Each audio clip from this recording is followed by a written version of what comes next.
Caião, você acha que uma pessoa pergunta agora, você acha que aquele episódio da Arca da Aliança em território filisteu, narrado em 1 Samuel, diz respeito àquela fé no medo que você fala, ou foi uma intervenção divina? Acho que tem a soma de tudo ali, né? Tá. Tem a soma. O aspecto de Deus estava ali com um anjo bem em cima esperando, toca. No caso, primeiro foi, eles roubaram a arca e levaram para as cidades filisteias. Aí a arca fica lá e começa a dar peste bubônica. Eita. Uma proliferação de ratos e feridas, úlceras explodindo, gente morrendo. Tá. Os sacerdotes filisteus é que interpretaram o que estava acontecendo naquele ambiente, no sul do atual país Israel, aquela região filisteia de Gaza, Ecrom, Asquelon, Asdod, e são as 5 cidades filisteias. E eles, os sacerdotes, é que interpretaram o acontecimento por causa da arca. Eles disseram, isso só está acontecendo porque a arca dos judeus, dos hebreus, está aqui entre nós, dos israelitas.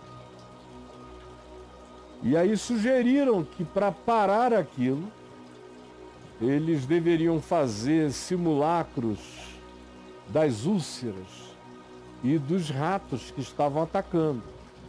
E oferecer ao Deus dos hebreus pedindo para ele parar a praga.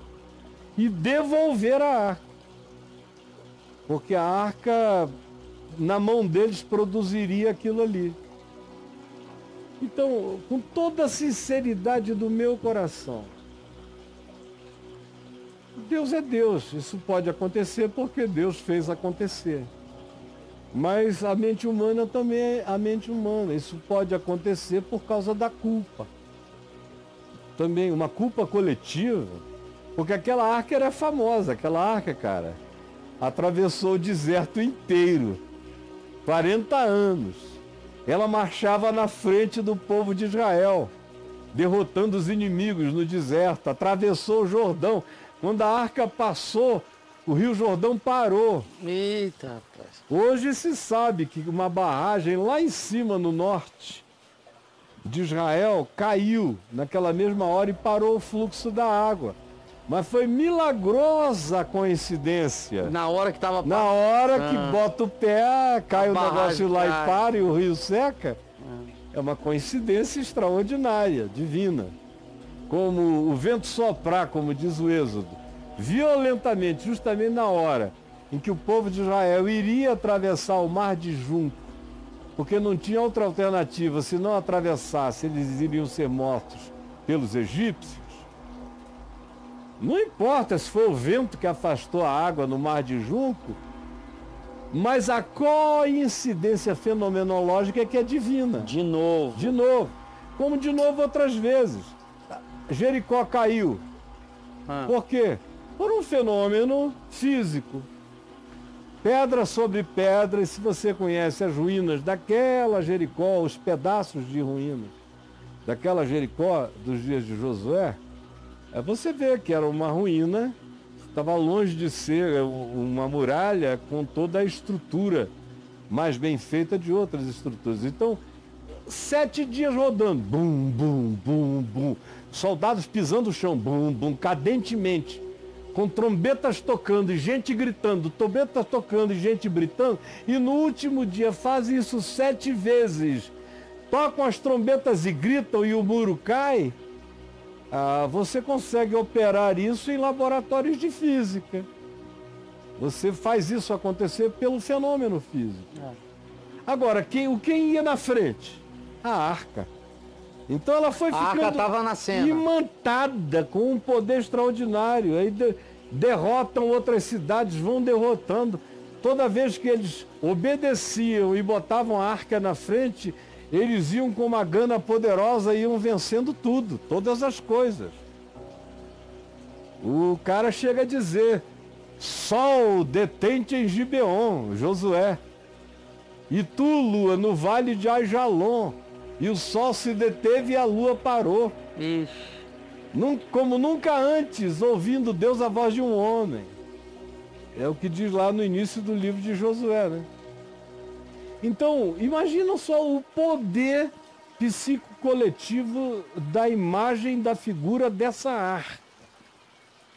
Aonde se dizia que tinha a vara de Arão, enorme, que tinha florescido. Imagina a vara de Arão, uma vara grande para Arão pegar o cajado dele. Cajado dele. Morto. Um pedaço de pau. Décadas, um pedaço de pau, imagina. Aí começa a desabrochar flores que não morrem mais nele.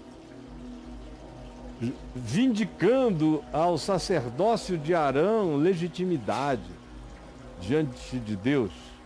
As tábuas da lei com as quais Moisés desceu do Monte Sinai. E uma porção do maná, que no livro de Êxodo diz que apodrecia em 24 horas. Mas o que foi posto lá supostamente teria ficado lá inapodrecível. Conservadinho. Conserva como uma espécie de ressurreição. É, Caio. É. Era tipo a geladeira do maná. É. Aí, pois bem, está na arca. E a arca, por causa da desobediência do povo de Israel, é roubada e levada pelos filisteus.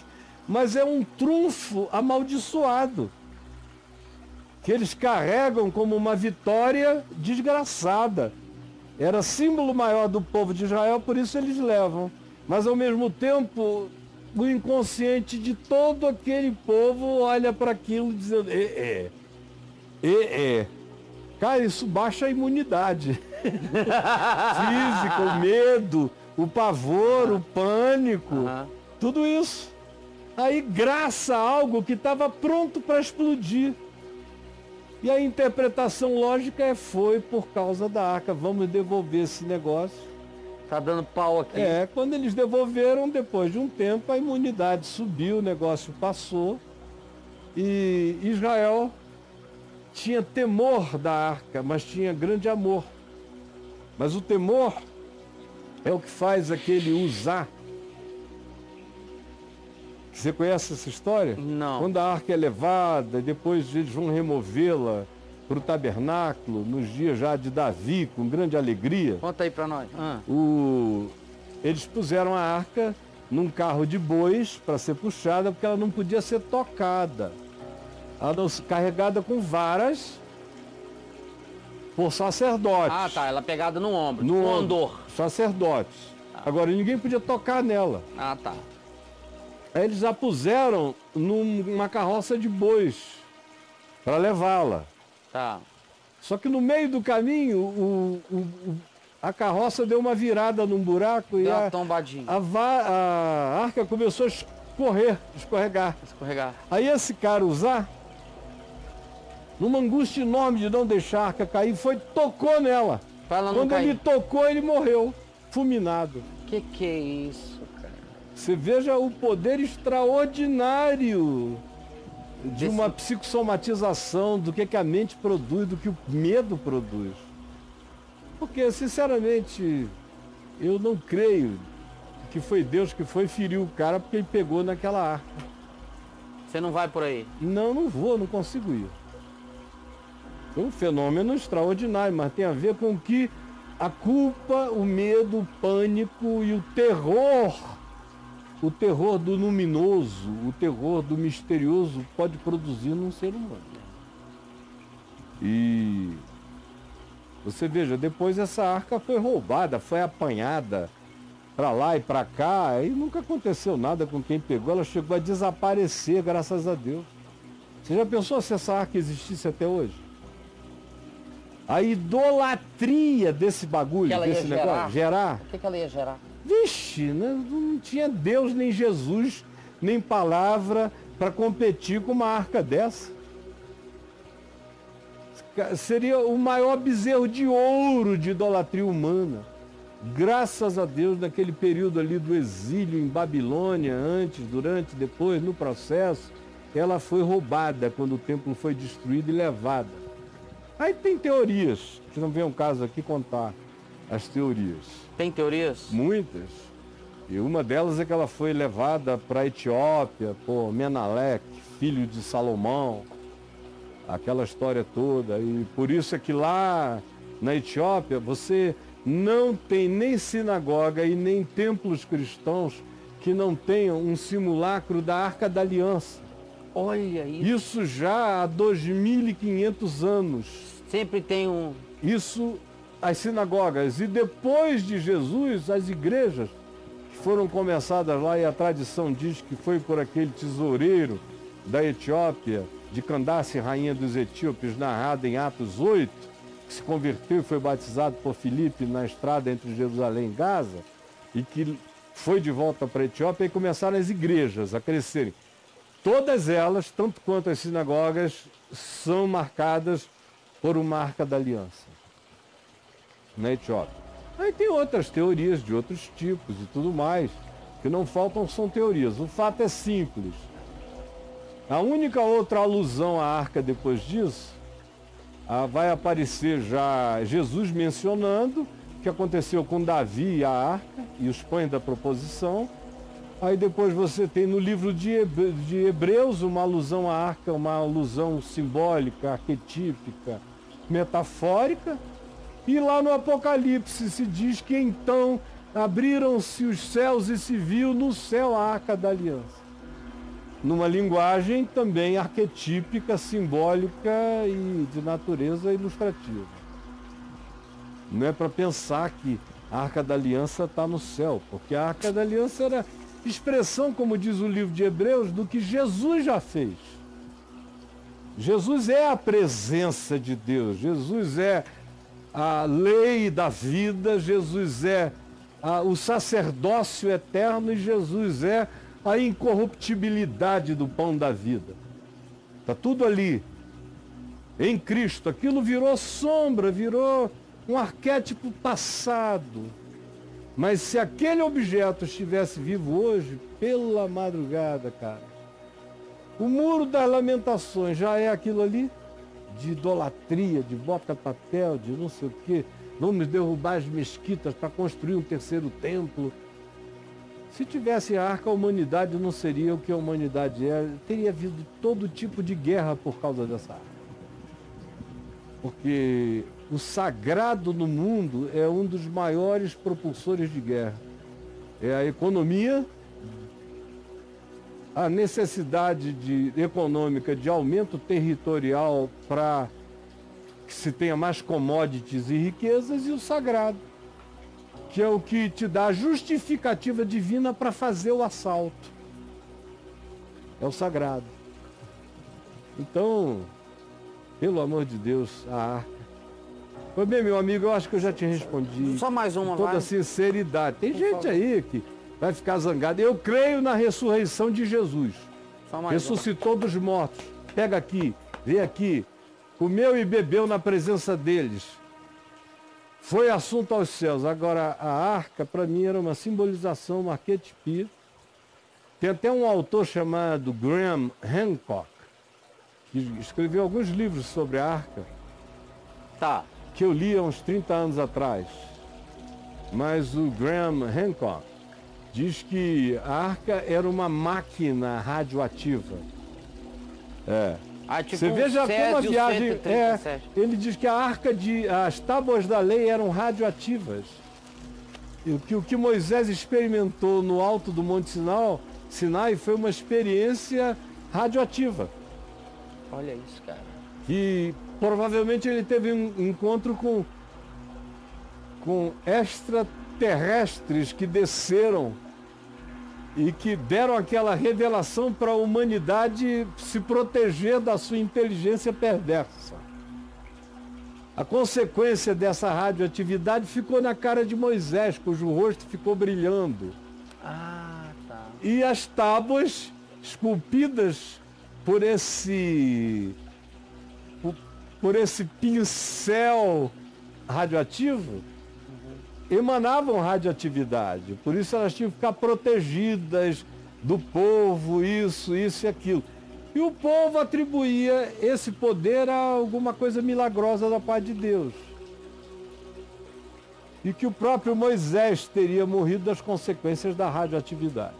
Isso é o Graham Hancock. Isso é a teoria do cara. É. Eu não me lembro mais nem o livro no qual ele fala isso. Ele tem The Seal and the Sign and the Seal. Ele tem um outro sobre a arca que eu não estou lembrado aqui agora. Mas ele tem alguns assim. Tá. Tem todo tipo de teoria. Tá, aí que eu quero pegar aqui. Então, se você for atrás de historinhas, cara, não falta historinha. Você falou que tem várias teorias de destino. Eu sou muito simples. Qual que é a tua? A minha é simples. Qual que foi a tua teoria?